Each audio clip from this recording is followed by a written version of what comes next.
जी हाँ, आपने बिल्कुल सही देखा है वीडियो के थंबनेल पर। टीसीएस के रेट्स गवर्नमेंट ने फिर से चेंज कर दिए हैं। अभी लेटेस्ट ही मैंने वीडियो अपलोड करी थी कि 1 जुलाई 2023 से टीसीएस के नए रेट्स एप्लीकेबल हो रहे हैं। अब ये नए रेट्स फिर से गवर्नमेंट ने रिवाइज कर दिए हैं। क्यों करे हैं, क्या रीजन है और क्या है नए रेट्स, क्या ये अब 1 जुलाई से एप्लीकेबल होंगे या डेट इसकी बदल गई है, तो ये सब डिस्कशन में कर रही हूँ आपके साथ वीडियो के सेकेंड पार्ट में। तो आपने वीडियो को स्किप नहीं करना है, एंड तक देखना, क्योंकि टीडीएस एंड टीसीएस के रेट्स सभी पर्सन्स को अफेक्ट करते हैं, चाहे वो पर्सन ऐसा है जो इसमें कंसल्टेंसी करता है, इसका काम करता है, रिटर्न्स भरता है, या कोई नॉर्मल इंडिविजुअल पर्सन भी है। रुको जरा, सब्सक्राइब के बटन पे क्लिक कर लो। स्क्रीन पे मैंने ओपन करी है press release, ministry of finance की प्रेस रिलीज है। ये इशू हुई है 28 जून को नाइट में। इस नोटिफिकेशन के थ्रू लिबरलाइज्ड रेमिटेंस स्कीम यानी एलआरएस और साथ ही टीसीएस के रेट्स में चेंज करे गए हैं। जो टीसीएस के रेट्स नए इफेक्टिव होने थे 1 जुलाई से, वो अब अप्लाई होंगे 1 अक्टूबर 2023 से, और चेंज रेट में भी कर दिया गया है। एलआरएस जो है ना स्कीम, लिबरलाइज्ड रेमिटेंस स्कीम, ये कुछ ऐसी रेमिटेंसेस की बात करती है जो इसके अंदर कवर है, जिन पर फिर टीसीएस अप्लाई हो जाता है। इस एलआरएस स्कीम के अंदर क्रेडिट कार्ड को लाने की बात करी गई थी, यानी क्रेडिट कार्ड का यूज करके अगर आप इंटरनेशनल ट्रांजैक्शंस करते तो उस पर 1 जुलाई से टीसीएस एप्लीकेबल होना स्टार्ट हो जाता। तो मैं आपको रीजन बता रही हूँ क्यों ये डिले किया गया है टीसीएस जो 1 जुलाई से आना था। इसका मेन कारण ये क्रेडिट कार्ड ही है। क्रेडिट कार्ड को एलआरएस के अंदर लाया गया, इसके लिए नोटिफिकेशंस रिलीज करी गई। जो पर्सन इससे अफेक्ट होने वाले थे उन्होंने गवर्नमेंट के पास ये कंसर्न रेज किया कि अभी वो तैयार नहीं है, जैसे कि banks and credit card agencies, उनको अपने सॉफ्टवेयर वगैरह को रेडी करना था ताकि टीसीएस कलेक्ट करा जा सके। और साथ ही जो इन्होंने एक थ्रेशहोल्ड लिमिट होती है ना टीसीएस काटने की, वो रिमूव कर दी थी कई जगह से, यानी कितने की भी आप ट्रांजैक्शन करो टीसीएस एप्लीकेबल हो जाएगा। तो वो भी एक थोड़ा सा हार्श एक जो है हमारे ऊपर रूल था। तो गवर्नमेंट ने कुछ यही ऐसे चेंजेस करे हैं। मैं पहले आपको चेंजेस दिखा देती हूँ रेट्स में क्या हुए, फिर मैं आपको ये पूरा जो यहाँ पर लिखा है ना ये भी पढ़ के बताऊंगी ताकि आपको अच्छे से डिटेल में क्लैरिटी हो सके। तो 1 अक्टूबर से जो चेंजेस एप्लीकेबल होने हैं, पहले हम समझते हैं 30 सितंबर तक क्या रेट रहेंगे, फिर हम समझेंगे 1 अक्टूबर 2023 से क्या रेट एप्लीकेबल हो जाएंगे।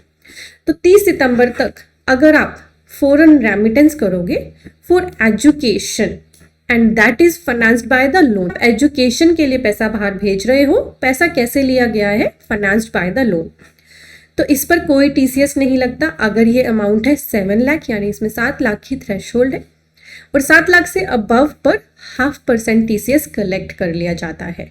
और 1 अक्टूबर 2023 से एजुकेशन लोन के केस में ये जो टीसीएस है बिल्कुल सिमिलर रहेगा, इसमें कोई भी चेंज नहीं करा गया है। समझ आ गया आपको? एजुकेशन के लिए कोई चेंज नहीं है रेमिटेंस पर। अब अगर आप मेडिकल ट्रीटमेंट या ऐसे एजुकेशन पर्पज के लिए पैसा भेज रहे हो जो लोन से नहीं है ना, अदर देन अबव, तो इसके लिए भी थ्रेशहोल्ड है 7 लाख, और यही सेम रहेगी 1 अक्टूबर के बाद भी।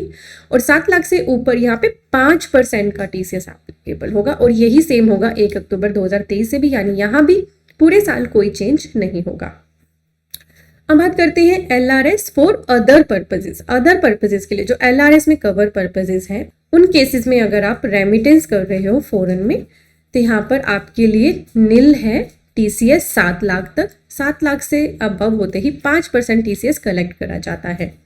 बट 1 अक्टूबर से अब यहाँ पर पहले यहाँ से थ्रेशहोल्ड हटा दी गई थी, अब यहाँ पे भी थ्रेशहोल्ड डाल दी गई कि 7 लाख तक कोई टीसीएस कलेक्ट नहीं किया जाएगा 1 अक्टूबर के बाद से भी। पर 1 अक्टूबर के बाद से 7 लाख से ऊपर होते ही अदर रेमिटेंस अगर आप कर रहे हो तो 20% का टीसीएस कलेक्ट करा जाएगा। और अगर आप ओवरसीज टूर पैकेज के लिए रेमिटेंस कर रहे हो तो 30 सितंबर तक रेट है 5% विदाउट थ्रेशहोल्ड। और देखिए अब ओवरसीज टूर पैकेज में भी इन्होंने थ्रेशहोल्ड डाल दी है। क्या थ्रेशहोल्ड डाली है, यानी इसमें एक ब्रेकअप दे दिया है। 5% रहेगा टीसीएस अगर आप रेमिटेंस करोगे 7 लाख तक।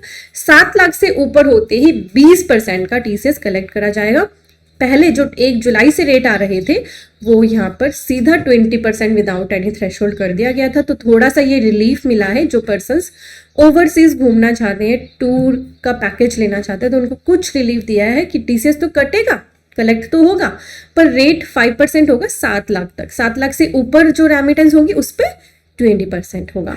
तो जो पहले कॉलम के हमारे रेट हैं वो 30 सितंबर तक अप्लाई रहेंगे, ये वाले 1 अक्टूबर तक रहेंगे।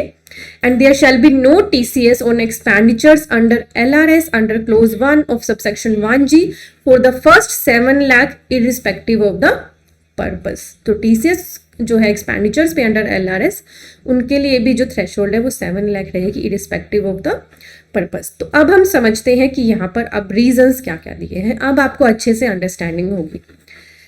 जो बजट आया था हमारा 2023 उसमें अनाउंस किए गए थे टीसीएस में on payment under liberalised remittance scheme and on overseas tour package. और टीसीएस में चेंजेस बजट 2023 में अनाउंस किए गए। कब से इफेक्टिव होने थे ये? 1 जुलाई 2023 से। और मार्च में एक बहुत इंपॉर्टेंट अनाउंसमेंट करी गई थी दैट क्रेडिट कार्ड पेमेंट, बहुत इंपॉर्टेंट था, credit card payments would be brought under LRS. अब आप कहोगे डेबिट कार्ड भी सुना था हमने, डेबिट कार्ड ऑलरेडी कवर था एलआरएस में। तो डेबिट कार्ड या क्रेडिट कार्ड को यूज करके अब अगर आप एलआरएस करते तो आप पर टीसीएस एप्लीकेबल हो जाता। जैसे ही ये आया चेंज मार्च 2023 में, बहुत सारे कमेंट्स एंड सजेशंस रिसीव हुए गवर्नमेंट को। इन कमेंट्स एंड सजेशंस के बेस पे गवर्नमेंट ने डिसाइड किया टू मेक सुटेबल चेंजेस। क्या सुटेबल चेंज किया? फर्स्टली, सबसे पहले तो ये डिसाइड किया गया है that there will be no change in the rate of TCS for all purpose under LRS and for overseas tour package regardless of mode of payment of amount up to 7 lakh पर individual per annum. तो सारी जगह पे आपने देखा threshold डाल दी गई है 7 लाख की। और ये जो थ्रेशोल्ड होती है ना, इसका ध्यान रखना, ये पर इंडिविजुअल पर एनम होती है, एक पर्सन के लिए पूरे साल में। ऐसा नहीं है एक क्रेडिट कार्ड के लिए अलग, दूसरे डेबिट कार्ड के लिए अलग, तीसरे के लिए अलग, एक इंडिविजुअल के लिए पूरे साल में। साथ ही ये भी डिसाइड किया गया अब ये टीसीएस रेट इंप्लीमेंट करे जाएंगे थोड़े टाइम के बाद, जो मैंने बता दिया आपको 1 अक्टूबर से होंगे। And for inclusion of credit card payment in LRS, और साथ ही ये बाद में डिसाइड करा जाएगा कि क्रेडिट कार्ड को इसमें कब इंक्लूड करा जाएगा। The changes are below.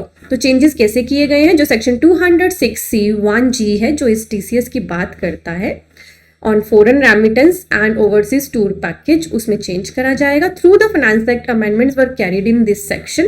These amendment increase the rate of TCS from 5 to 20% for remittance under LRS as well as for purchase of overseas tour package and remove the threshold of 7 lakh of triggering of TCS on LRS.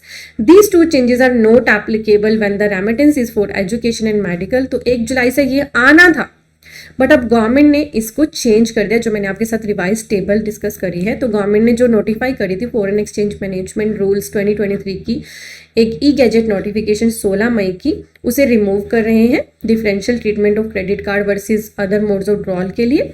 And after discussion with stakeholders and taking into account of suggestion कुछ और decision लिए हैं। तो adequate time दिया जा रहा है banks को एंड कार्ड नेटवर्क्स को to put in place requisite IT based solution. The government has decided to postpone the implementation of its 16 May 2023 notification. तो 16 मई की नोटिफिकेशन से बताया गया था कि क्रेडिट कार्ड एलआरएस के अंदर आ रहे हैं, तो उसको अब गवर्नमेंट ने पोस्टपोन कर दिया उसकी इम्प्लीमेंटेशन को। Hence it would not be subject to TCS. तो इंटरनेशनल क्रेडिट कार्ड की ट्रांजैक्शन अभी इसमें कवर नहीं हो रही है।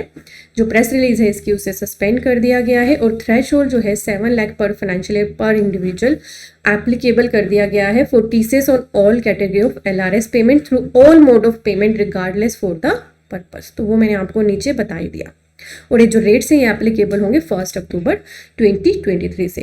क्यों गवर्नमेंट एलआरएस पे लगाती है टीसीएस, क्यों कलेक्ट करती है? ताकि अपने इंडिया के टूर एंड ट्रैवल्स को या एजुकेशन को बढ़ावा दिया जा सके। ज़्यादातर लोग रेमिटेंस बाहर क्यों करते हैं? बाहर इन्वेस्टमेंट्स करने के लिए, बॉन्ड्स खरीदने के लिए, स्टॉक खरीदने के लिए, रियल एस्टेट पर्पजेस के लिए। तो वो ट्रांजैक्शंस बहुत ही हाई अमाउंट की होती है। मेजरली उनको कवर करने के लिए टीसीएस एप्लीकेबल करा हुआ है। तो गवर्नमेंट का फोकस है कि कोई भी ऐसी लूप होल ना रहे जिससे उनको कहीं भी टैक्स का नुकसान हो। ठीक है, तो यही कारण है टीसीएस के रेट में चेंजेस के। और अब जो नए चेंज इफेक्टिव होंगे टीसीएस में वो 1 अक्टूबर से होंगे। तो 1 अक्टूबर तक अभी जो रेट एप्लीकेबल थे वही आपको देखने हैं वही आपको एप्लीकेबल कराने हैं। स्क्रीन पे मैंने ओपन करी है हमारी वेबसाइट studybuddy.com। इस पे आने के लिए आप अपने ब्राउजर पे, चाहे मोबाइल है आपके पास या लैपटॉप है, टाइप करें www.studybuddy.com। इस वेब पेज पर हमारे कोर्सेज एक्टिव हैं और आप ही की रिक्वेस्ट पर हमने ये कोर्सेज डिजाइन करे हुए हैं। ये प्रैक्टिकल कोर्सेज हैं जिनके थ्रू सीखकर आप अपने आप को बहुत ज्यादा इंप्रूव कर सकते हैं। कंपनी बनाना सीखे, ये कोर्स अभी हमने लॉन्च किया है। इसमें company incorporation and post company compliances cover करे गए हैं। जल्दी ही फर्दर जो आरओसी कंप्लायंसेस होते हैं वो भी हम आगे अपने नेक्स्ट कोर्सेज में उन्हें कवर करने की कोशिश करेंगे, तो आप इसका बेनिफिट लें। अगर आप अकाउंटिंग में करियर बनाना चाहते हैं, टेली सीखना चाहते हैं, तो हमारा ये कोर्स लीजिए। इससे आप सिर्फ अकाउंटेंट नहीं बनेंगे, प्रो अकाउंटेंट बन पाएंगे। टीडीएस एंड टीसीएस अपने आप में अलग एक कंसल्टेंसी का फील्ड है। टीडीएस की रिटर्न फाइलिंग से लेकर करेक्शन करना और भी बहुत सारे एस्पेक्ट्स हमने कवर करे इस कोर्स में। This is my personal favourite और बहुत ही दिल से ये कोर्स मैंने आपके लिए डिजाइन करा है और बहुत ही मिनिमम कॉस्ट पे बहुत सारे पर्सन इस कोर्स का बेनिफिट ले रहे हैं। This is the most popular course on our website, तो आप इसका बेनिफिट लें। अगर आप प्रॉपर्टी की सेल परचेज करते हैं और आप जानना चाहते हैं टीडीएस ऑन प्रॉपर्टी कैसे कटता है, कब नहीं कटता है और कैसे पे किया जाता है गवर्नमेंट को, तो ये प्रैक्टिकल कोर्स लीजिए। बहुत ही कम प्राइस पे अवेलेबल कराया गया है। अब जीएसटी में बात करूं मैं, तो जीएसटी में जीएसटी 2B का रिकंसिलिएशन होता है, वो सीखना है तो ये कोर्स अवेलेबल है। रिकंसिलिएशन के साथ ही 3B फाइलिंग भी सीखनी है तो ये कोर्स अवेलेबल है। यानी इस कोर्स के अंदर 2B रिकंसिलिएशन इंक्लूड है, सिर्फ 2B सीखना है तो वो अलग से अवेलेबल है। देन बहुत सारा फोकस है गवर्नमेंट का एमएसएमई पर। एमएसएमई में रजिस्टर करना है अगर आपको अपने बिजनेस को, तो ये कोर्स लीजिए और बहुत ही मिनिमम प्राइस पे अवेलेबल कराया गया है, इसका बेनिफिट लीजिए। देन जीएसटी 99C फाइलिंग सीखनी है आपको जीएसटी में, तो वो कोर्स अवेलेबल करा दिया गया है फाइनेंशियल एडवाइस डे इसके लिए। देन बीच में ये कुछ कॉम्बो हमने बना रखे हैं क्योंकि आपको लगता है कि मुझे ये कोर्स भी चाहिए, ये कोर्स भी चाहिए, तो कॉम्बो ऑफर्स का बेनिफिट ले। इसमें थोड़ा सा प्राइसिंग आपको कम मिल जाती है। जीएसटी का कोर्स अवेलेबल है प्रैक्टिकल और अपडेटेड, आप इसका बेनिफिट लीजिए। आईटीआर का सीजन है, आईटीआर फाइलिंग सीखना है तो हमारा income tax ITR and TDS का प्रैक्टिकल कोर्स अवेलेबल है। ऑटोमेशन ऑफ बैलेंस शीट बनाने में तो आप प्रो हो, बहुत जल्दी आपको आती है बैलेंस शीट बनाना, बट आप उसको जब एक्सेल में डिजाइन करते हो तो उसमें आप बहुत सारा टाइम लेते हो। ये ओपनिंग से क्लोजिंग मिलाने के लिए अपने स्टाफ को लगा के रखते हो 1-1 महीने 2-2 महीने, तो अपना ये टाइम सेव करने के लिए हमारा ऑटोमेशन ऑफ बैलेंस शीट का कोर्स जरूर परचेज करिएगा। ये भी बहुत ही ज्यादा हमारा पॉपुलर कोर्स है। नीचे बहुत सारे आपके एफएक्यू, बहुत सारी चीजें कवर करी गई है इसी वेबसाइट पर। तो आप इस वेबसाइट पर जब आएंगे तो यहाँ आपको एक वीडियो दिख रही है, इस वीडियो को क्लिक करके जरूर देख लेना क्योंकि इसमें सारी प्रोसेस बताई गई है। कैसे आपको इस वेबसाइट पे रजिस्टर करना है, कैसे लॉगिन करना है, कैसे कोर्सेज को बाय करना है, बाय करने के बाद कैसे देखना है, सर्टिफिकेट कैसे डाउनलोड करना है, रिव्यू या फीडबैक कैसे देना है, सारे क्वेश्चंस इसमें कवर करे गए हैं। इस वीडियो को जरूर देख लेना। और आपकी कोई भी क्वेरी हो कोर्सेज से रिलेटेड तो स्क्रीन पे आपको हमारी टीम का नंबर दिख रहा है, आप इनके साथ बात भी कर सकते हैं। Thank you so much for watching.